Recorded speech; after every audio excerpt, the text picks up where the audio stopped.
মাফ করবেন, আপনাদেরকে আমি কষ্ট দিয়ে বসিয়ে দিয়ে আঘাত দিতে চাইছি না, বাঁচাতে চেষ্টা করছি। কারণ 100% থেকে 100% সত্য কথা। হে উম্মতে মুহাম্মাদি, আমাদের উপরে হাজার বার আঘাত দিয়েছে দুই শ্রেণীর মানুষেরা।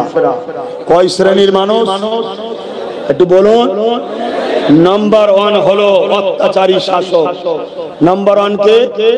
আমি কিন্তু সব ইতিহাস বলছি, আর এই ইতিহাস এই যাত্রার কথা বলছি না, তারিখে হাদিস বলছি। হাদিস নাম্বার 1 জালিম শাসক, সব শাসক নয়, জালিম শাসক যারা। নাম্বার 2 ধর্মের নামে যারা ভণ্ডমির দোকান খোলে তারা। এই দুই শ্রেণী যুগে যুগে ইসলামের উপরে চরম আঘাত করেছে, কিন্তু এই দুই শ্রেণী কোনোবারে কামিয়াবি হতে পারেনি। যতবার আঘাত করেছে ততবার আল্লাহ বিজয় আমাদেরকে দিয়েছে, শুধুমাত্র একটা পাওয়ারে। কিসের পাওয়ার? Man power. কথা বলছে না তো? অর্থ পাওয়ার, রাজ পাওয়ার, ম্যান্ডেট পাওয়ার, একটা পাওয়ার। ওই পাওয়ারটা হলো সিনার পাওয়ার, অর্থাৎ মুহাম্মদ রাসূলের প্রেম ও আদবের ওসিলায় আল্লাহ আমাদেরকে নাজাত দিয়েছে। জোরে বলুন সুবহানাল্লাহ, আরো জোরে বলুন সুবহানাল্লাহ।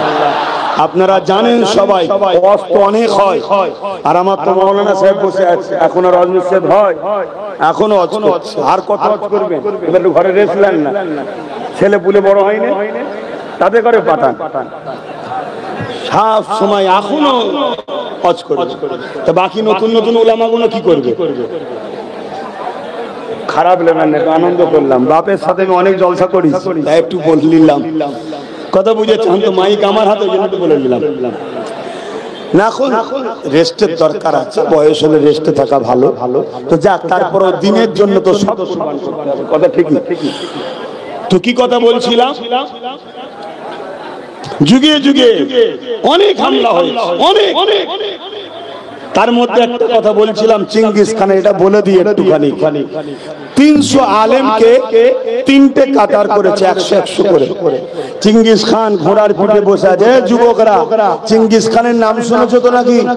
হ্যাঁ, চিঙ্গিস খান পৃথিবীর একটা আতঙ্কের নাম, পৃথিবীর একটা আতঙ্কের নাম। পুরো পৃথিবীকে সে দখল করার টার্গেট নিয়েছিল, কিন্তু একটা 22 বছরের যুবকের কাছে তাকে কাঁপতে বাধ্য হয়েছিল। কেন? সে ছিল ইমানদার। জোরে বলুন সুবহানাল্লাহ। হে যুবক, ঈমান ঠিক করো, ঈমান ঠিক করো। আজকে বড় ছলে বলে কলে কৌশলে আমাদের ঈমানকে লুটা হচ্ছে। ঈমানকে বাঁচাও, আর মন দিয়ে শুনে রেখে দাও, ঈমান দিল থেকে নবীকে মুহাব্বত ও আদবের সাথে মেনে নিবার নাম ঈমান।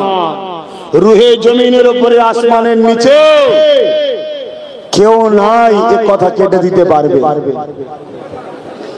300 আলেম দাঁড়িয়ে গেছে, চিঙ্গিস খান হুকুম করছে একটা একটা করে গর্দান উড়াও। জাল্লাদ একটা একটা করে গর্দান উড়াচ্ছে। ওই কাতারের শেষে একজন বয়স্ক একটা আলেমের দিন ছিলেন, বাগদাদের মাদ্রাসায় যিনি পড়াতেন। সেই আলেমের দিন ওই কাতারের বাবা জায়গা হচ্ছে না, ঠেলাঠেলি চলছে, সময় আর এদিক ওদিক করতে গেলে হবে না। ওই আলেমের দিন তিনি যখনই একটার পর একটা উলামা ধর থেকে কল্লাকে আলাদা করছে, চিঙ্গিস খানের হুকুমে প্রথম কাতার থেকে তিনি পিছনের কাতারে চলে যায়। চিঙ্গিস খান দেখেছে, কিছু বলেনি। আবার দ্বিতীয় কাতারে হুকুম করলো গর্দান উড়াও। তাহলে প্রথম কাতারে 100 ছিল, একজন সরে গেছে, 99 এর গর্দান উড়ে গেছে। দ্বিতীয় কাতারে 101 জন হয়েছে, ওই প্রবীণ আলেমটা রয়েছে। যখন গর্দান আবার দ্বিতীয় কাতারে উড়াচ্ছে, এই সময় দেখা যায় ওই বুজুর্গ উলামাটা উনি আবার তৃতীয় কাতারে চলে গেছে। চিঙ্গিস খান দেখেছে কিন্তু কিছু বলেনি। তৃতীয় কাতারে দাঁড়িয়ে আছে 101 জন। কথা বুঝে আসছে? এই সময় চিঙ্গিস খান এগিয়ে এসে ওই মুরব্বি উলামার কাছে বলছে, মুরব্বি তুমি এবারে যাবে কোথায়? প্রথম কাতারে তোমায় মারছিলাম, দ্বিতীয় কাতারে চলে এলে, দ্বিতীয় কাতারে মারলাম, তৃতীয় কাতারে চলে আসলে, এবার তো কোনো কাতার নেই, যাবে কোথায়? কি উত্তর দিয়েছিলেন জানেন? ওই উত্তর আমরা আজকে দিতে পারি? আমরা তো উত্তর দিই কি, যে এক জালিমের হাত থেকে বাঁচার জন্য আর এক জালিমের কোলে ওঠো। আমরা তো এই উত্তর দিই। এজন্য তো আমরা মরিছি, এজন্য তো মরিছি। শিয়ালকে মুরগি পুষতে দিয়েছে, সে মুরগি কখনো ভালো থাকবে? আর আমাদের দশা সেটা হয়েছে, আমাদের দশা সেটা হয়েছে। তাই তো আজকে এরকম সাহস পায় 100 বছরের জলসাকে ম্যাচ করে দিবার জন্য শয়তান গুলো এত বড় রিস্ক নিবার সাহস পায়। তাই খেয়াল করতে গেলে ওর পিছনে অনেক মুনাফিক মুসলমান আছে, ওর পিছনে অনেক মুনাফিক মুসলমানের হাত আছে। ওই কিছু ভাড়াটিয়া দালালি পায়, ওই দালালি খেয়ে হই হই করছে। ওর খেয়ালই নাই যে ধর্মকে মিটাতে নেমেছে, ধর্মের বিরুদ্ধে লেগেছে। তো ভাইয়েরা আমার, চিঙ্গিস খানকে উলামা জবাব দিয়েছিলেন যখন বলেছিল যেবারে কোথায় যাবে। চিঙ্গিস খানকে উলামা বলেছিলেন আসমানের দিকে মুখ তুলে আল্লাহ আছে, জোরে বলুন সুবহানাল্লাহ, আরো জোরে বলুন সুবহানাল্লাহ। আজকে কেউ যদি মনে করে আইন করে সব কেড়ে নিচ্ছি বা তোরা যাবি কোথায়, আমরা আজকে চিঙ্গিস খানদের জানাই শোন আল্লাহ আছে, জোরে বলুন সুবহানাল্লাহ। সবাই বলুন আল্লাহ আছে, আরো জোরে বলুন আল্লাহ আছে, আরো জোরে বলুন আল্লাহ আছে। এই আছে না নাই? আল্লাহ কি দুর্বল হয়ে গেছে? হ্যাঁ, আল্লাহ কাউকে দেয়, কেড়ে নিতে বেশি কোন সময় হয় না। তবে আমাদেরকে একটু পরিবর্তন হতে হবে। আমাদেরকে কি পরিবর্তন হতে হবে? ওই একটাই পরিবর্তন, সবার আগে দিল থেকে মোহাম্মদ রসুলকে রসুল জেনে ভালোবেসে আদবের সাথে মেনে নিতে হবে। শুধু মুখে মানার নামই মান নয়, দিল থেকে মহব্বতের সঙ্গে মানতে হবে, নচেত হবে না। তা চিঙ্গিস খানকে যখন এই উলামাটা বলেছিল আল্লাহ আছে, চিঙ্গিস খান রেগে গেছে। রেগে গিয়ে তার সৈন্যদের হুকুম করেছে, তার জাল্লাদকে হুকুম করেছে আগে এই মুরব্বিটার গর্দান উড়াও। যেই বলেছে আগে মুরব্বিটার গর্দান উড়াও, কথা শেষ। বসেছিল ঘোড়ার পিঠে, ঘোড়া লাপাতে শুরু করেছে। শুনছেন তো? ঘোড়া লাপাতে শুরু করেছে, এত লাপাতে শুরু করেছে চিঙ্গিস খান লাগাম ধরে থামাতে পারেনি। ঘোড়া ছুটতে শুরু করেছে, জাল্লাদ অস্ত্র ফেলেছে। চিঙ্গিস খানের সৈন্যরা সর্দারকে বাঁচাবার জন্য তারাও ঘোড়ালে ছুটতে লেগেছে। আর ঘোড়া ছুটছে লাপাচ্ছে, ইতিহাস বলছি, ঘোড়া ছুটছে লাপাচ্ছে। চিঙ্গিস খানের এক পা লাগাম থেকে যেখানে পা রাখে ফসকে গেছে, উল্টে পড়েছে, জমিনে মাথা লেগেছে, ঘিনু বেরিয়েছে, চূর্ণ বিচ্ছিন্ন হচ্ছে। যতক্ষণ না চিঙ্গিস খান মরেছে ততক্ষণ ওই ঘোড়া ছুটে চাল লাফিয়েছে। ওই উলামাকে কতল তো করতে হয়নি, শয়তান জীবনের মতো জাহান্নামে চলে গেছে। জোরে বলুন সুবহানাল্লাহ, আরো জোরে বলুন সুবহানাল্লাহ। আজকে যদি কোন চিঙ্গিস খান মনে করো ইসলামকে মিটিয়ে দেবো, মসজিদ মিটিয়ে দেবো, মাদ্রাসা মিটিয়ে দেবো, শুনে রেখে দাও, সেদিনের ঘোড়া ঘাস খেত, আজকের ঘোড়া শুধু পেট্রোল বা ডিজেল খায়। তুই আকাশ পথে যাবি, ওখানে তোকে আল্লাহ সাইজ করে দেবে। তুই রাস্তায় যাবি, ওখানে তোকে আল্লাহ সাইজ করে দেবে। তাই সময় থাকতে থাকতে পরিবর্তন হওয়া দরকার। আর আমাদের পরিবর্তন হলো এটাই, মুনাফিককে চিনে মুমিনের হাত ধরে আগামী দিনে আল্লাহ রাসূলের খুশির জন্য নিজের জানকে পর্যন্ত লাগিয়ে হলো ইসলামের পক্ষে দাঁড়িয়ে ইসলাম বিদ্বেষীদের হলো উপযুক্ত জবাব দেওয়া দরকার আছে না নয়? জবাব আছে না নয়?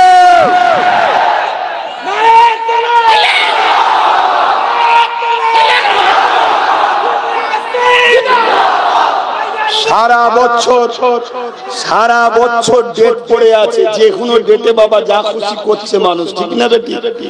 হ্যাঁ, কিছুদিন আগে আপনাদের এখানে একটা প্রোগ্রাম করতে এসেছিলাম না, হঠাৎ করে তড়ি ঘড়ি শুনছি কে নাকি লাফালাফি করার সব যাচ্ছে, শুনছেন না? শোনেন। তারপরে আবার এক জায়গায় জলসা ছিল, হঠাৎ করে শুনলাম তার কিছুটা আগে হঠাৎ করে তার বুকে নাকি ব্যথা হয়েছে, ওখানে একটুখানি খেলাধুলা করতে হবে। শুনছেন না? শোনেন। এইসব শয়তান গুলোকে চিনা দরকার আছে না? নাই। সবার ধর্মের সব কাজ হয়, আর আমার ধর্মের বেলায় এত অ্যালার্জি কেন? ও, আমার বাড়ির ফলটা খুব ভালো লাগে, তাই ইফতারের সময় দেখা যায় আর বাকি সময় দেখা যাবে না। হ্যাঁ, আগামী দিন আওয়াজ তুলুন, কুরবানিতে সব দাওয়াত দেবো, আসতে হবে। যে বেটা আসবে না সে বেটা যেন আগামী দিন রোজার মাসেও না দেখা যায়, এলেই জুতো ছুড়বো। এই দরকার আছে না? না, তোমার পাগলামি ছুটিয়ে ফেলতে হবে। কি আমি ভুল বুঝাচ্ছি? ভুল বুঝাচ্ছি? ও, ফলের দাম বেরিয়ে এলি বিহায়া তোরা, আবার খেতে চলে এলি হারামখোর। হ্যাঁ, কুরবানির দাওয়াত সবাই দেবেন, এলাকায় ছোট বড় মেজো সেজো যা আছে ওপর থেকে শুরু করে সব কটাকে দেবেন যে ভাই খুব দামি দিচ্ছি, একদম 1.5-2 ইঞ্চি চর্বি হবে, কোনো টেনশন নেই, দাওয়াত সব দিলাম, আসবেন।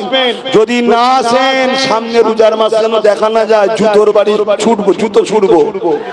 কি দামার কথা ভুল হচ্ছে নাকি? তাহলে বলুন দিচ্ছি। ও, আমার ধর্মকে নিয়ে তুমি খেলা করবে, আমি বলবো না। এই কথা বলো, বলবো না? বলবো না। গাছ না হলে গাছকে কাটতে পারে না। কুরুলের কাজ কি? গাছ কাটা। করাতের কাজ কি? কাটা। অস্ত্রের কাজ কি? কাটা। কিন্তু ও কাটতে পারবে না, কোনো প্যারালাইসিস রোগী, ওকে সাহায্য করতে হয় কাঠ দিয়ে। মুসলমান শোনো, তোমাদের বাবরি যেত না যদি তোমার জাতের গাদ্দার যদি বিক্রি না করত। তোমার ওয়াকাবের বিরুদ্ধে বিল করার ক্ষমতা কারণে আজকের দিনও বলে যাচ্ছি, যদি তোমাদের ধরো তোমাদের মধ্যে যারা মুনাফিক আছে, এই গাদ্দার গুলো যদি ভেতর থেকে সাথ না দেয়, কারো ক্ষমতা এটা করতে পারত। আমি ইমানদার হিসাবে বলে যাচ্ছি, পাওয়ারলে বলে যাচ্ছি। তাই বলে রাখছি, খুব ভালো ধরে বোঝো, খুব ভালো ধরে বোঝো। আগামী দিন যদি আজ না বোঝো, মসজিদ মাদ্রাসা কবরস্থান মিটিয়ে দিবার তো বিল হয়ে গেছে। গতকাল বিল হলো 2 তারিখে, আর গত 4 তারিখে উত্তরপ্রদেশে 300 বছরের পুরাতন কবর, 20 একর, 3 কুড়ি 60 বিঘে জমি পুরো কবরস্থান বোলডুজার দিয়ে মিটিয়ে দিয়েছে। আপনি বলবেন অন্য জায়গায় হয়েছে, আরে মাথা মোটা, সব মিলিয়ে তো 20 কোটি, সব মিলিয়ে 20 কোটি। যদি 10 কোটি মেরে দেয় অন্য জায়গায়, তোমার 10 কোটি মাত্রার সময় কিসের লাগবে? অতএব 20 কোটি একসাথে লাগো, একসাথে লাগো। পড়াই পারা দেখোনি তোমরা, ও রাজ্য এই রাজ্য দেখোনি। তোমাদের হওয়া উচিত ছিল আমার নবীর কথা অনুযায়ী। আল্লাহ নবী বলেছিল, মোমেন তো তারা যারা একটা মানব দেহের নাই। মোমেন কারা? যারা একটা মানব দেহের নাই। মাথায় আঘাত হলে পুরো শরীর কষ্ট পায়, হাতে আঘাত হলে পুরো শরীর কষ্ট পায়, পায়ে আঘাত হলে পুরো শরীর কষ্ট পায়। তাই তো মোমেন যারা প্যালেস্টাইনে আঘাত হচ্ছে, আমাদের দিলে ব্যথা হচ্ছে, কেন? মোমেনের বৈশিষ্ট্য এটা। আর ওখানে মারলে তোমার দিলে যদি ব্যথা না হয়, আমার নবীর হাদিস অনুযায়ী তুমি মুমিনই নয়। তুমি হয়তো নিজেকে ইমানদার মনে করছো, মরতে দেরি, জাহান্নামে যেতে দেরি হবে না। তোমার তো এই দরদ থাকা দরকার। আজকে ওয়াকফ বিল হয়ে গেছে, অনেক জায়গায় মেলা দিচ্ছে। কিসের মেলা রে? এখন মেলা কিসে? হঠাৎ করে না বলতে পারছে না তো ডাইরেক্ট, কিন্তু মূলত ওই খুশির আনন্দই করছে। কেন? উপরে আব্বাজান বসে আছে, আব্বাকে দেখাতে হবে, এই তো মেলা দিয়েছি, এই তো খুশি বানাচ্ছি। কেউ খেলা দিয়েছে, কেউ মেলা দিয়েছে, কেউ নাচ দিয়েছে, আনন্দ করছে, বৃষ্টি করছে। কিসের জন্য রে?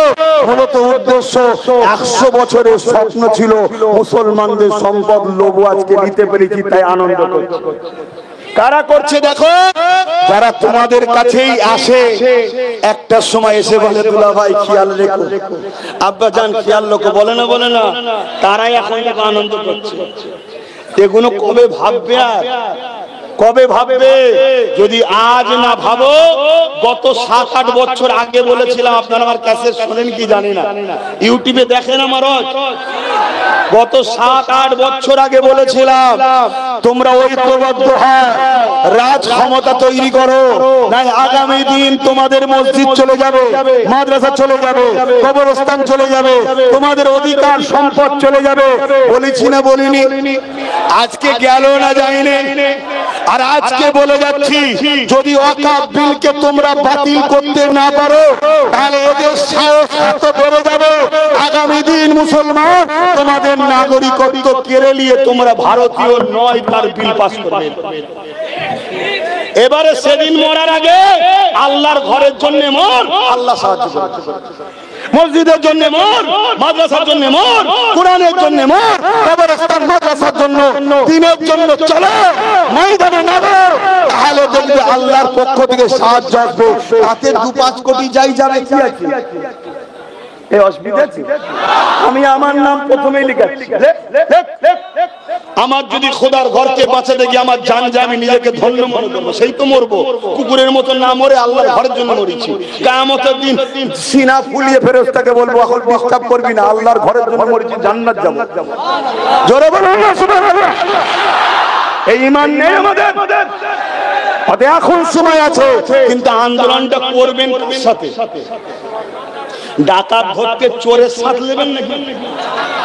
ডাকাত ধরতে চোরের সাথ নেবে কেন? আমরা তো দেখছি বিগত দিন কলকাতায় সব আন্দোলন হয়েছিল, বিশাল বিশাল আন্দোলন। ওই আন্দোলনের স্টেজে দেখি অনেক কটা চোর বসে আছে, যারা নিজেরাই ওয়াকফ ছেড়ে বসে আছে। আমি তার তথ্য দিয়ে, পশ্চিম বাংলায় পীর আব্বাস আলী গোরাচাঁদ রহমাতুল্লাহ আলাইহির 900 বিঘে জমি ছিল। কত বিঘে? সবাই বলবেন কত বিঘে? ওই 900 বিঘে জমি থেকে আজকের দিনে ওই জমিটা আছে মাত্র 92 শতক। 99 শতকে 3 বিঘে হয়, তার মানে 3 বিঘেও নাই। আমি রাউন্ড ফিগার ধরলাম, 900 বিঘে থেকে 3 বিঘে আগে আছে 897 বিঘে জমি। রাজ্যে যারা রয়েছে এদের নেতা মন্ত্রী খেলিয়ে শুনছেন না? বাকি 3 বিঘে বলছে ও খাবে। এক কথা মাথায় ঢুকেছে? তাহলে আন্দোলনটা হওয়া কি দরকার? ওরও বিরুদ্ধে, আর এখানে যারা খেয়েছে তারও বিরুদ্ধে দরকার, ঠিক না বেঠিক? যদি এই আন্দোলন করতে পারো আল্লাহ সাহায্য পাবো। আর যদি মনে করো যে না, এ তো আমাকে ভাগ দেয়, এ খাচ্ছে খাগে, তাহলে আল্লাহর পক্ষ থেকে মার আসবে। এই অসুবিধা হচ্ছে? আমি কখনো এসিনি আপনাদের এখানে, হ্যাঁ, কিন্তু কথা কি বলছি দেখেছেন? যেন মনে হচ্ছে 100 বছরের পুরাতন আমি। আল্লাহ বলা, আল্লাহ বলা, কেউ আমার চিনি এখানে, কিন্তু কথাগুলো যা বলছি, এ কথা বলার কলজে এটা কি করে বলতে পারছি? এটা ঈমানের তাসির, এটা ঈমানের পাওয়া। বলুন সুবহানাল্লাহ, আরো জোরে বলুন সুবহানাল্লাহ। ঈমানদারকে তরোয়ালের তলায় আছে, এই তরোয়াল তলায় রয়েছে বা বন্দুকের নলের সামনে আছে। জলদি করে কথা বল, আল্লাহর বিরুদ্ধে, ইসলামের বিরুদ্ধে কোন কথা বল। ঈমানদার তো সে যে জান দিয়া পছন্দ করবে বা নিজে থেকে সে বিশ্বাস করে যে আমার আল্লাহ তিনি এই বন্দুকের নলের সামনে থেকেও, তরোয়ালের তলা থেকেও আমাকে বাঁচাতে পারে, আল্লাহ ছাড়া কাউকে ভয় করিনি, এই অবস্থাতেও যে ভাববে সেই হলো ঈমানদার। জোরে বলুন সুবহানাল্লাহ। একে এত গরম, আবার লাইট দিলি কেন বাবা? কিচ্ছু করার নেই, ক্ষতি হয়ে যাবে। আরে বাচ্চা বাচ্চা ছেলে আছে, ফট করে কি বলে সানস্ট্রোক না কি বলে, গরম হয়ে বিপদ হয়ে যাবে। এগুলো বুঝতে হবে। সব দেখেন না, গোসল করে এসে গেছে, দেখুন কেউ গোসল করেনি, বাকি আছে। তোমাদের যখন এত ঈমানের, এটা তো ঈমানের টেস্ট। এই যা ঘটছে এটা কিসের জন্য হচ্ছে? এখানে কেউ নাচছে নাকি? এখানে দাঁড়িয়ে আছে, বিরিয়ানি দেবে নাকি? এখানে দাঁড়িয়ে আছে 400 করে, কত করে দেবেন? ফ্রিতে? এ না এলে কেউ মারতো নাকি? এ না এলে কেউ টোটো আটকে দেবে, ঘর আটকে দেবে নাকি? এরপরেও তোমরা এত কষ্ট করে আছো, এটাই তো ঈমানের একটা নমুনা। জোরে বলুন সুবহানাল্লাহ, আরো জোরে বলুন সুবহানাল্লাহ। আমেরিকার কাছে নাকি পারমাণবিক শক্তি আছে। কি আছে বলুন? চীনের কাছে নাকি পারমাণবিক শক্তি আছে। যে দেশের কাছে পারমাণবিক শক্তি থাকে ওই দেশকে অন্য দেশ ভয় করে, তাই তো নাকি? কি জন্য ভাই?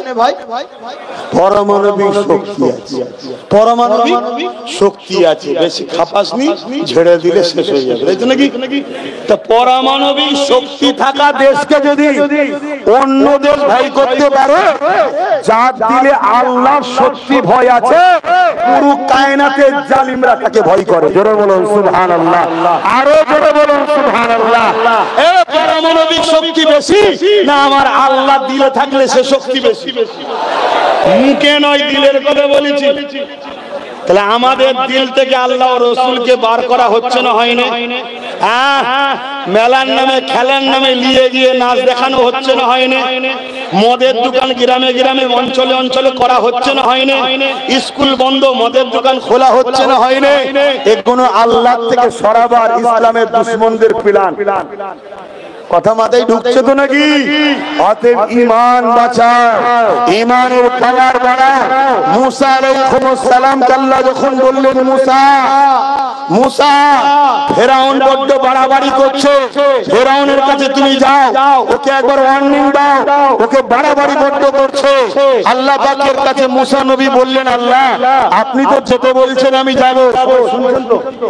আপনি তো যেতে বললেন আমি যাব, কিন্তু আল্লাহ আমি আর আমার ভাই হারুন ছাড়া, আমরা দুজন ছাড়া তো আর কেউ নেই। ফেরাউন তো রাজা, ওর মিলিটারি আছে, ওর বন্দুক আছে, ওর বোম আছে, ওর অস্ত্র আছে, ওর তরোয়াল আছে, ওর তীর আছে, ওর পুলিশ আছে, ওর জনবল আছে। আল্লাহ আমরা দু ভাই যাতে কি করে যে কি করব, আপনি যেতে বলেছেন যাব, তবে আপনার কাছে আমার দোয়া একটা। কি দোয়া? আল্লাহ আপনি আমার সিনাতে পাওয়ার দেন। জোরে বলুন সুবহানাল্লাহ, আরো জোরে বলুন। বাঁচতে যদি চাও উম্মতে মুহাম্মাদি, এ মুসলিম মা বোন বাপ ভাইরা, সিনার পাওয়ার বাড়াও, সিনার পাওয়ার। সিনার পাওয়ার এমন একটা পাওয়ার, 850 বছর আগে সিনার পাওয়ার নিয়ে দুনিয়ার জমিন থেকে চলে গেছে বাগদাদের জমিনে। 850 বছর পর ওই বাগদাদের জমিনে আকাশ থেকে হাজারো মিসাইল ফেলেছিল আমেরিকা, কিন্তু সিনার পাওয়ার ওরা ব্যক্তি থাকার জন্য একটা মিসাইল ফাটেনি। সিনার নাম হলো গৌসুল আজম পীরানে পীর দস্তগীর বড় পীর আব্দুল কাদের জিলানী আল-বাগদাদি। জোরে বলুন সুবহানাল্লাহ, আরো জোরে বলুন সুবহানাল্লাহ। সিনার পাওয়ার এমন একটা পাওয়ার, গরিবে নওয়াজকে চেয়েছিল হিন্দুস্তানে ঢুকতে দেবো না, আজমিরে আসতে দেবো না, কিন্তু গরিবে নওয়াজ সবার সামনে দিয়ে আছে। যে দেখে সে মুখ ঘুরিয়ে নেয়, যে দেখে সে মুখ ঘুরিয়ে নেয়। কেউ রুকার সাহস পাচ্ছে না গরিবে নওয়াজের হাতে। এতে 47 ছিল না, মিসাইল ছিল না, পারমাণবিক শক্তি ছিল না, গরিবে নওয়াজের দিলেতে সিনার পাওয়ার ছিল। জোরে বলুন সুবহানাল্লাহ। ফুরফুরার জমিনে মুজাদ্দিদ জামান দাদা হুজুর পীর কেবলার ছোট সাহেবজাদা জুলফিকার সিদ্দিক আল কুরাইশি, ইনার নামে ওয়ারেন্ট বেরিয়েছিল, ওয়ারেন্ট অ্যারেস্ট করতে হবে।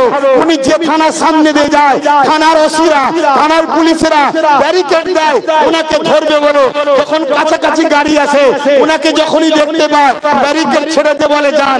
আবার কোন অন্য থানা ব্যারিকেড দেয়, ধরবে বলে।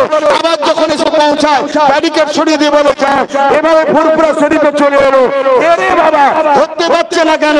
দিল্লি থেকে ফোর্স এসেছে স্পেশাল ওনার ঘরে, পুরো ফুরফুরা ঘিরেছে, ওনাকে ধরবে।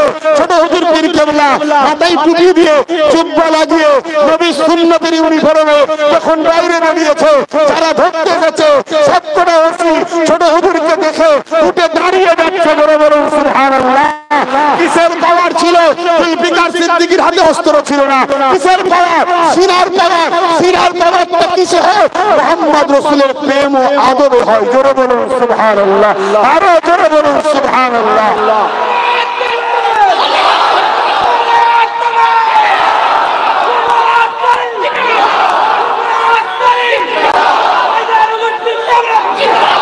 ভাইয়ের আমার, আর একটা নমুনা দিলে বুঝতে পারবেন। আব্রাহা বাদশা নাম শুনেছেন তো? এই আমার অসুবিধা হচ্ছে কেন এই পরিস্থিতি দেখে এখন আর অত ভূমিকা অত কিছু লাইনে গেলে ও দাঁড়ি পাল্লা ঠিক করতে করতেই করতে চলে যাবে। ওই জন্য ডাইরেক্ট বলা শুরু করে দিয়েছে। অসুবিধা হচ্ছে না তো? অসুবিধা হচ্ছে? আপনি তো ডবল গোসল করেছেন। আরে কোনো অসুবিধে নেই, আমাদের জন্য আল্লাহ রসুল আছে, আছে না? না, আমরা তো আনন্দ খুশিতেই থাকবো। যারা বিল করেছে তারা টেনশনে আছে, ঘরে যেতে গিয়ে যা খোঁজ লিয়ে যা, ঠিকভাবে খাওয়া হয়নি, টেনশনের মধ্যে আছে। আর ইঁদুর খড়খড় করলে সারা রাত ঘুম ভেঙে চলে যায় যে এই কি হলো, এই কি হলো, কেউ ঢুকে বললো না। আমাদের আবার কি আছে? তো ভাইয়ের আমার ছোট্ট একটা কথা বলে যায়, আব্রাহা বাদশা কাবা শরীফকে ভাঙতে এসেছিল, জানেন তো নাকি? অনেক বড় কথা। নবীর দাদাকে আব্রাহা বাদশার দরবারে উনি গেলেন। কেন? ওনার 200 উট ছিল, ওই 200 উট আব্রাহা বাদশার লোকেরা নিয়ে চলে গেছে। নবীর দাদা ওই আব্রাহা বাদশার দরবারে গেছে। আব্রাহা বাদশার দরবারে যখন যাচ্ছে, আব্রাহা বাদশার যে দূত ছিল সে আগে গিয়ে আব্রাহা বাদশাকে বলছে, আব্রাহা বাদশা একজন আসছে যিনি মক্কার সর্দার, মক্কার তখন তিনি প্রেসিডেন্ট ছিলেন, অতএব একটু সম্মানের সঙ্গে কথা বলবেন। লোকটা কিন্তু খুব ভিআইপি লোক। আব্রাহা বাদশা তো বড় জালিম ছিল, অহংকারী ছিল, তাই ও সব কোনো গুরুত্ব দেয় না। কে এসছে দেখি। নবীর দাদা যখনই ঘরে ঢুকছে, আব্রাহা বাদশা নবীর দাদাকে দেখে উঠে দাঁড়াচ্ছে। জোরে বলুন সুবহানাল্লাহ, আরো জোরে বলুন সুবহানাল্লাহ। কেন দাঁড়াচ্ছে পরে বলছি। আব্রাহা বাদশার সঙ্গে কথা হলো যে আমরা কাবাকে ভাঙতে এসেছি, মক্কার লোকের তো আপনি নেতা বর্তমান, সবাইকে বলে দেবেন যেন আমাদের মোকাবেলায় না আসে, কাউকে মারবো না, আমরা কাবা ভাঙবো, চলে যাব। অনেক বড় ইতিহাস আছে, ওদিকে যাচ্ছি না, আমরা চলে যাব। কিন্তু আব্রাহা বাদশা ভাবছে হয়তো এমন করে বলবে যে কিছু করবো না, আমার 200 উট আছে দিয়ে দাও, কাবার যিনি মালিক তিনি কাবাকে হেফাজত করবে, আমি উটের মালিক, আমাকে উট দাও। আব্রাহা বাদশা ভাবছে এত সহজে ছেড়ে দেবে? এক কাজ করা যাক, আমার সৈন্য টিমটাকে একটু দেখায়, যদি গোপনে প্ল্যানও করে, সৈন্য দেখার পর একটা মনের মধ্যে ভয় থাকবে। তাই দূতকে বলছে, সেনাপতিকে বলছে, নবীর দাদাকে নিয়ে যেতে বলছে, যাও আমার সৈন্যগুলোকে দেখাও এবং আমি যে হাতির পিঠে চেপে যাব। আব্রাহা একটা হাতির পিঠে করে এসেছে, যে হাতিটা হলো জঙ্গলি হাতি, বিশাল, তার ডাক চেহারা, তার ডাক দেখলে মানুষ হার্ট ফেল করবে। কথা বুঝে আসছে? ওটাকেও দেখাও। তো রাসূল পাক সাল্লাল্লাহু আলাইহি ওয়াসাল্লামের দাদাকে নিয়ে যাওয়া হচ্ছে ওই হাতিটাকে দেখাবে বলে। হাতিটা অন্যদিকে মুখ করেছিল, যখনই রাসূলের দাদার দিকে ঘুরেছে ওই হাতি ছুটে নবীর দাদার দিকে আসছে। তার যত গতি আছে সেই গতিতে ছুটে এসে নিজের সর ও মাথা দিয়ে নবীর দাদার কদমে সিজদায় পড়ে গেছে। জোরে বলুন সুবহানাল্লাহ, আরো জোরে বলুন। আব্রাহা বাদশা সেনা প্রধানের তো দেখে অবাক হয়ে গেছে, কি হলো ভাই, এই সিনটা হলো কেন, এই সিনটা কি জন্য হয়েছে? আমি আবার বলে যাচ্ছি, নবীর দাদা যে বিরাট বড় শক্তিশালী ছিল তা নয়, শক্তিশালী হলে নয় আব্রাহা চিনতো, হাতি কেন চিনবে? আমার রাসূলুল্লাহ দাদা যখন আব্রাহার দরবারে গেছিল বা হাতির সামনে দাঁড়িয়েছিল, তখন রাসূল নূরে মুজাসসাম নবীর দাদার পেশিনাতে ছিল। নূরে মুহাম্মদ রাসূলের নূরের ঝলক দেখে আব্রাহাকেও দাঁড়াতে হয়েছে, হাতিকে মাথা নত করতে হয়েছে। জোরে বলুন সুবহানাল্লাহ।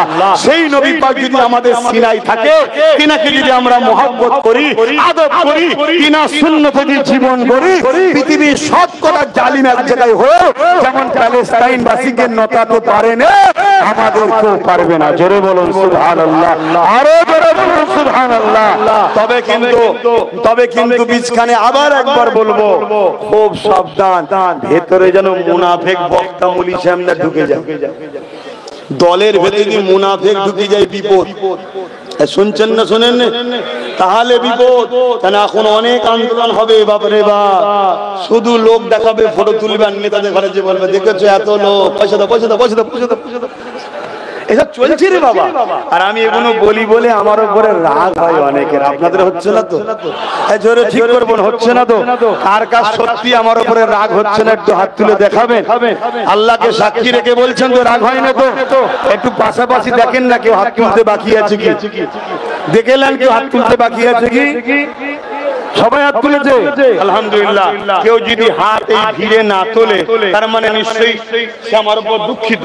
আমি তার কাছে যে ক্ষমা চেয়েলো, ভাই কেন দুঃখ পেলি ভাই, এজন্য দেখতে বলেছি, মারার জন্য নয়।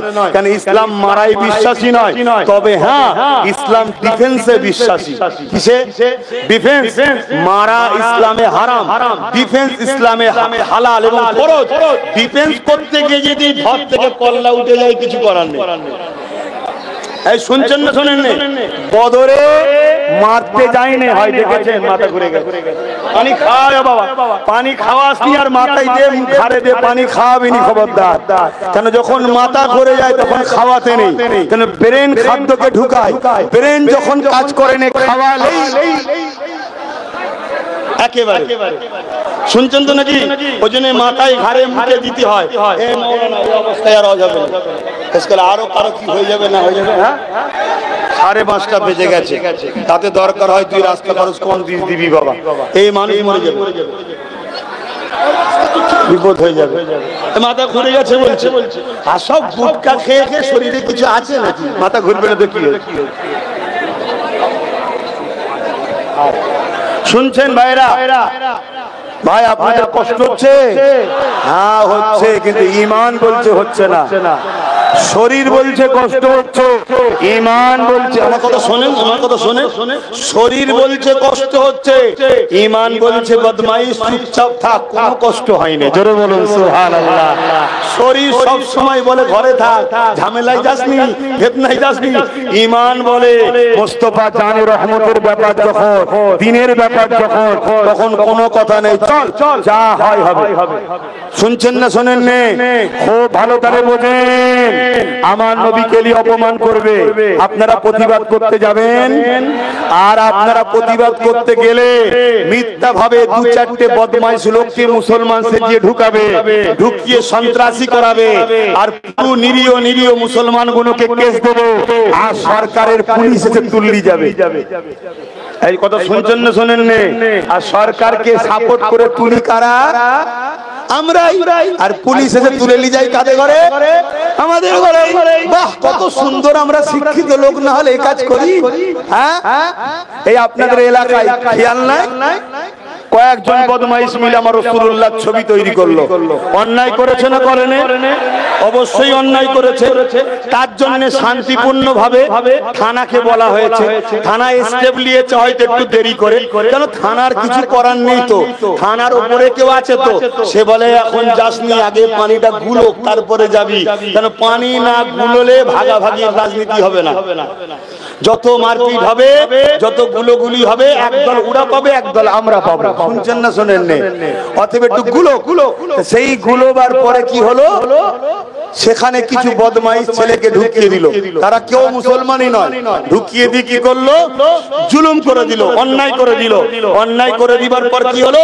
নিরীহ নিরীহ মুসলমানদের উপরে কেস হয়ে গেল, আর সেই সব মুসলমানকে সরকারের পুলিশ এসে তুলে যাচ্ছে। গেছে না যায়নি? এজন্য আমি অনেক আগে থেকে বলেছি, খবরদার বুঝার চেষ্টা করো, ছেলেগুলোকে ডাক্তার করো, উকিল করো, জজ করো, ডিএম করো, বিডিও করো, আইপিএস অফিসার বানাও, বড় বড় অফিসার বানাও, ডাব্লিউএস অফিসার বানাও, এবং আমাদের মধ্যে থেকে কিছু কিছু ছেলেকে পলিটিক্যাল সায়েন্স পড়াও, সায়েন্স পড়িয়ে রাজনীতির নেতা বানাও মুসলমান। যদি বাঁচতে চাও এই কথাকে মাথায় রেখে দাও, না হয় বাইরে 10 কোটি নিয়ে দৌড়ে কিছু লাভ নেই, ঠান্ডা ঘরে রাত 11টায় বিল পাস করে দেবে। এই কথা বুঝছেন? যেখানে বিল পাস হচ্ছে ওখানে তোমার কই, তোমার লোক কই বলো?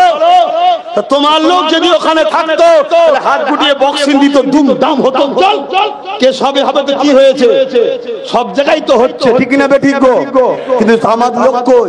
এজন্য আমি বারবার বলি, এতে অনেক মুসলমানের আবার সমস্যা হয়। আপনাদের হচ্ছে নাকি? যে সব মুসলমানের সমস্যা হয় জানবেন, ওই মুসলমানগুলো মুসলমান সেজে আছে। আমরা দেখছেন এখন সব ফোন ব্যবহার করি না, এই যে সব স্যামসাং আর সব কোম্পানির ফোন আছে, কি বলে কি ওপো টোপো সব কিছু কোম্পানি কোন আছে না, এসব কোম্পানি এক, এর কিন্তু ভেতরের পার্টস গুলো সব চাইনা। ভেতরের পার্টস কোথা? চাইনা। তো এই রকম যেমন মোবাইলের কভার হলো মেড ইন ইন্ডিয়া, আর পার্টস কি চাইনা, ঠিক তেমন মানুষের বাইরে কিছু মানুষের বাইরের কভার হলো মুসলমান, ভেতরটা হলো বেঈমানদের। কথা বুঝে আসছে? ওদের কখনো মসজিদের জন্য কথা বেরোয়নি, মাদ্রাসার জন্য বেরোয়নি, কেন ঈদের ছুটি হবে না এজন্য বেরোয়নি, কেন রোজার মাসে ফলের দাম বাড়ে এজন্য বেরোয়নি, কেন রোজার ছুটিতে কি বলে ঈদের ছুটিতে ট্রেন দেওয়া হবে না এর জন্য ওদের মধ্যে কখনো কথা বেরোবে না। কিন্তু কথা বেরোবে দেখবেন ঠিক অন্যদিকের কথা বেরোবে, অন্যদিকে সুর বেরোয়। এসব রসুনের মাথা আলাদা, পিছনটা সব এক জায়গায়। কথা অসুবিধা হচ্ছে, তাই বলে যায় জানের থেকে বেশি রসুলকে ভালোবাসা আদব করার নাম হলো, জোরে বলুন, ঈমান। মুসলমান সবাই, কিন্তু জান্নাতে যাবে ঈমানদার মুসলমান। জোরে বলুন সুবহানাল্লাহ। আরেকটা কথা মনে পড়েছে, একটু মন দিয়ে শোনেন। একদিন আবু জেহেল আমার নবী পাকের দরবারে এলো, হাতটাকে মুঠো করে নিয়ে এসেছে, এ আব্দুল্লাহর বেটা মুহাম্মদ, বলো তো দেখি আমার হাতের মধ্যে কি রয়েছে। আল্লাহ নবী বললেন, এ আবু জেহেল, যদি তোমার হাতের মধ্যে যে আছে সে যদি বলে আমি কে, তাহলে তুমি কি আমায় মেনে নেবে? আবু জেহেলের বুঝে নেওয়া দরকার ছিল আমার হাতটা খালি নেই, এটা কিন্তু রাসূলুল্লাহ দেখে নিয়েছে, কিন্তু কপাল যদি ফাটা হয় সে কখনো হিদায়াত হতে পারে না। ও যুবকেরা, এই আবু জেহেল মনে করতে লাগলো মুহাম্মদ প্রশ্নটাকে আরো জটিল করে দিয়েছে। এই আবু জেহেল বলতে লাগলো, হ্যাঁ বলো আমার হাতের মধ্যে কে আছে, সে কি বলবে বলো। ঈসা নবী পাক আবু জেহেলের হাতের দিকে আবার তাকালো, যখনই হাতের দিকে তাকালো আবু জেহেলের হাতের ভিতরে একটা পাথরের টুকরা ছিল। ওই পাথরের টুকরাটা হাতের ভেতর থেকে বলতে লাগলো, আশহাদু আল্লা ইলাহা ইল্লাল্লাহু ওয়া আশহাদু আন্না মুহাম্মাদান আবদুহু ওয়া রাসূলুহু। আরো জোরে বলুন সুবহান। তরুণেরা, এই সময় আবু জেহেল ওই পাথরটাকে ছুঁড়ে ফেলে দিল। পাথরটা গিয়ে পৌঁছালো কোন জায়গায়? মনে রাখবেন দুনিয়া একটা প্রবাদ বাক্য আছে, যে যার নৌকারানি করে, যে যার গোলামি করে, সে তার কদমে থাকে। ওই পাথরটা আমার রাসূলের গোলামির পরিচয় দিয়েছে। এই আবু জেহেল পাথর যখন ছুঁড়েছে, ওই পাথরটা এসে আমার নবী পাকের নূরের কদমের কাছে পড়ে যায়। এটা আপনারা জানেন না? জানেন না? বলুন বলুন বলুন। কিন্তু এখানে একটা শিক্ষার বিষয় আছে। পাথর শ্রেষ্ঠ মখলুক না মানুষ? জোরে বলুন। একটা পাথর, মন দিয়ে শোনেন উলামা ভাইরা, ইমাম সাহেব গণেরা, আলেম গণেরা, বাপেরা, মায়েরা, ভাইরা, বোনেরা, প্রত্যেকটা উম্মতে মুহাম্মাদি দূরে কাছে যে যেখান থেকে দেখছেন শুনছেন, প্রত্যেককে উদ্দেশ্য করে বলছি, নিজের বিবেক একবার প্রশ্ন করো। একটা পাথর হয়ে আবু জেহেলের হাতের মুঠো ছিল, আবু জেহেলের কবজায় ছিল, আবু জেহেলের দখলে ছিল, আবু জেহেল তাকে পছন্দ করেছে, আবু জেহেল তাকে নির্বাচন করেছে, আবু জেহেল তাকে চয়ন করেছে, সে আবু জেহেলের কবজার মধ্যে আছে। একবারও সে ভাবেনি আমি যদি মুহাম্মাদের পক্ষে সাপোর্ট করি আবু জেহেল হয়তো আমাকে গুড়িয়ে দিতে পারে, আগুনে দিতে পারে, মারতে পারে, তা ভাবেনি। ও পাথর, তোমার কি একবারও ভয় লাগলো না? তুমি আবু জেহেলের কবজায় আছো, সে তো তোমাকে গুঁড়ো করে দিতে পারে, আগুনে ফেলে দিতে পারে। পাথর বলতে লেগেছে, ও বিশ্বের মানুষ শোনো, নিজেকে শিক্ষা নাও, মুহাম্মদ রাসূলের প্রেমিক দাবি করলে শুধু হয় না। সে বলতে লেগেছে, তার হাতের মধ্যে ছিলাম বড় কথা না, তার কবজায় ছিলাম বড় কথা না, তার দখলে ছিলাম বড় কথা না, কে আমাকে বেঁচেছে বড় কথা না। যখন মুহাম্মদ আরবীর একজনের ব্যাপার হয় তখন নিজের মনে করলে হয় না, তখন মুহাম্মদ আরবীর পক্ষেই কথা বলতে হয়। জোরে বলুন সুবহানাল্লাহ, আরো জোরে বলুন সুবহানাল্লাহ। এই পাথর থেকে শিক্ষা নাও, কোন দেশে বসবাস করে বড় কথা না, তার হাতে ক্ষমতা আছে বড় কথা না, তার দিকে মিলিটারি আছে বড় কথা না, তার হাতে প্রশাসন আছে বড় কথা না, তার দিকে কত লোক আছে বড় কথা না। যখন দিন ইসলামের ব্যাপার আসবে, মসজিদের ব্যাপার আসবে, মাদ্রাসার ব্যাপার আসবে, তখন জানের মায়ার করলে হবে না, তখন দিনের পক্ষে দাঁড়িয়ে ইমানদারের প্রমাণ দিতে হবে। জোরে বলুন সুবহানাল্লাহ, আরো চিৎকার বলুন সুবহানাল্লাহ।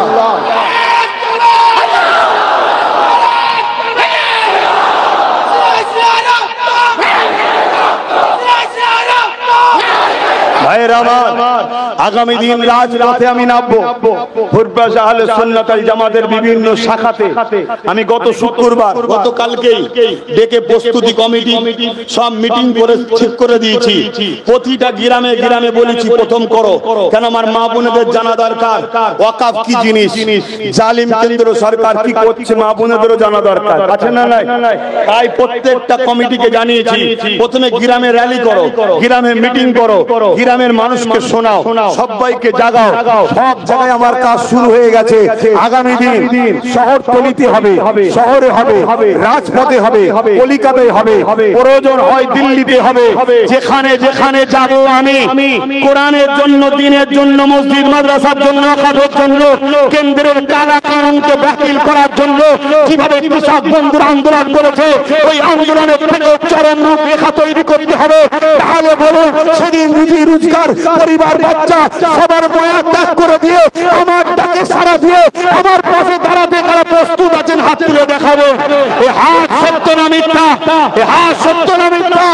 নারে দিবেন, নারে দিবেন। কুরআন ও সুন্নাহ, কুরআন ও সুন্নাহ, দ্বীন ইসলাম। ওয়াকফের বিরুদ্ধে আইন মানছি না, মানব না। কেন্দ্রের চক্রান্ত মানছি না, মানব না। ওয়াকফ বিলকে বাতিল করতে হবে, করতে হবে। নারে দিবেন। আপনারা এখন কারো মাথায় আবার এ ভূত ঢুকছে না তো যে জলসায় এসে এসব কথা বললেন কেন? এই মসজিদটা কি ইসলামের না ইসলামের নয়? মাদ্রাসাটা ইসলামের না ইসলামের নয়? কবরস্থান খানকা এগুলো ইসলামের না ইসলামের নয়? এই স্টেজটা ইসলামের না ইসলামের নয়? এই স্টেজে হারামখোর চোরগুলোকে তুলছি, লজ্জা লাগে না? আর আমি আল্লাহর ঘরের জন্য বলছি, অসুবিধা হচ্ছে? এ ভূত কারো মাথায় সবার হয় না তো? যদি হয় তাহলে আসো তাবিজ করে ভূত নামাও, না হয় ওই ভূত তোকে জাহান্নামে নিয়ে যাবে। আমার কাছে বাবা স্পষ্ট কথা, ভালো লাগে আবার আনবি, না ভালো লাগে দূরে সরে যা। কিন্তু যারা ভালো লাগে আগামী দিন রাজপথে আসছি, সারা দেবেন তো নাকি? জোরে বলুন, সারা দেবেন তো নাকি? হ্যাঁ, প্রথমে আমি আমার বুথের ছেলেদের ঘরে দিয়ে কাজ করাচ্ছি, গ্রামের ছেলেদের ঘরে, গ্রাম লেভেলে। তারপরে আর 3 নম্বর আরেকটু দেখতে চাইছি বিগত দিন যারা ফতোয়া দিয়েছিল না আমার বিরুদ্ধে, দিয়েছে না দেয়নি? হ্যাঁ, এই করেছে, হ্যান করেছে, ওর কথা শুনুনি, এই হয়ে যাবে, ওই হয়ে যাবে, ইঁদুর ঢুকে পড়বে, তার কেটে দেবে, সব বলেছিল না বলে না? এখন সেই সকলগুলো কি করে একটু দেখি, কি কি করে একটু দেখি, কার দৌড় কদ্দুর আছে দেখি। কেন আমি তো দেখতে পাচ্ছি আগামী 2-4-5 দিন পরে সব মোটা মোটা টাকা খেয়ে ঘরে যে ঘুমোবে। আরে ইতিহাস বলছি, আমার তো বিগত দিন দেখা আছে, দেখেছি তো এগুলো। কেন? হ্যাঁ, এখন আমি শেষ কথা বলবো, বলে দোয়া চাইবো। বলবো ঈদের নামাজ হয়েছে আপনাদের গ্রামে? কোথায় হয়? এখানে? ও, তাহলে ঈদের নামাজে মা বোনরা সব এসেছিল তো নাকি? ঈদের নামাজে মা বোনরা আসে না আপনাদের সাথে? আরে হ্যাঁ কি না বলবেন? এই আশপাশে ঈদগায় নামাজ হয় না? ঈদগাতে নামাজেতে, ঈদের নামাজে মা বোনরা আসে, কেন আসে না? এই মায়েরা কেন আসে না বলবেন তো? ইসলামে হারাম নিষেধ আছে, ইসলামে নাজায়েজ নিষেধ আছে মহিলাদের ঘরে পুরুষের জামাতে আসা। জোরে বলুন, এ জোরে বলুন। যাবে। তাহলে আমি জানতে চাই আমার রাজ্যের প্রধান কলকাতার রেড রোডে কেন গেছিল? কথা বলেন। আমার মুসলিম মেয়ে যেতে পারছে না, সে অমুসলিম হয়ে চলে গেল কি করে? এ বিষয়ে কোন মুফতি মাওলানা জিজ্ঞেস করেছে? এ বিষয়ে কোন মুফতি মাওলানা বক্তব্য দিয়েছে? জি কটা এ বিষয়ে কথা না বলে ওয়াকাফ আন্দোলন করছে, কটা হচ্ছে আরেকটা দালাল। এই আরেকটা দালাল, এদেরকে চেনো? এই দালালদের জন্য হযরত সালাউদ্দিন আইবি 3000 মুফতি মাওলানাকে কতল করেছিল। এরকম দালাল ছিল। হযরতে কি বলে ইমামে হোসেন যখন কারবালায় গিয়েছিল, এজিদ বাহিনীর দিকে ৭,০০০ হাফেজে কোরআন ছিল, ৩,০০০ মুফতি ছিল, ৩,০০০ হাফেজে কোরআন ছিল, ৭,০০০ মাওলানা ছিল, সব মিলিয়ে ১৩,০০০ ছিল। মাওলানা বেশি হলেই যদি হক হয় তাহলে এজিদকে হক বলবে নাকি? যেমন কেন্দ্রের বিরুদ্ধে আর প্রতিবাদ হবে, তেমন এটাও জিজ্ঞেস করা দরকার। তুমি সম্মানের সাথে জিজ্ঞেস করো না।